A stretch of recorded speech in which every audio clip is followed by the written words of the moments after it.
സിപിഐയെയും Kerala Congress Mani വിഭാഗത്തെയും മുന്നണിയിലേക്ക് ക്ഷണിച്ച് UDF convener Adoor Prakash. തിങ്കളാഴ്ച കൊച്ചിയിൽ UDF യോഗം.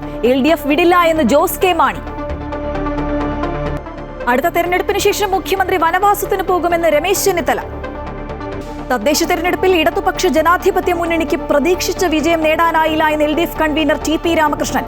ജനവിധി പഠിക്കാനും ഫലം ആഴത്തിൽ പരിശോധിക്കാനും LDF യോഗത്തിൽ തീരുമാനം.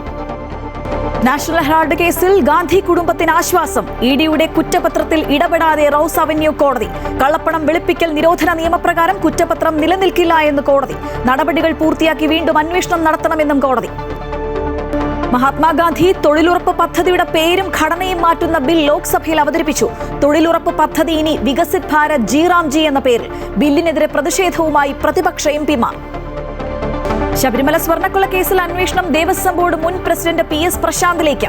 SIT പ്രശാന്തിന്റെ മൊഴിയെടുക്കും. ദേവസ്വം ബോർഡ് മുൻ പ്രസിഡന്റ് A പത്മകുമാറിന്റെ റിമാൻഡ് കാലാവധി നീട്ടി കൊല്ലം വിജിലൻസ് കോടതി. സ്മാർട്ട് ക്രിയേഷൻ CEO പങ്കജ് ഭണ്ഡാരിയെ SIT ചോദ്യം ചെയ്തു.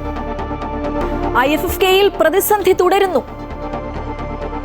കേന്ദ്ര സർക്കാർ ആരെയോ ഭയപ്പെടുന്നുവെന്നും അടുത്ത മേള നടക്കുമോ എന്ന ആശങ്കയുണ്ടെന്നും മന്ത്രി സജി ചെറിയാൻ. പ്രതിഷേധങ്ങൾക്കിടെ 4 ചിത്രങ്ങൾ പ്രദർശിപ്പിക്കാൻ അനുമതി.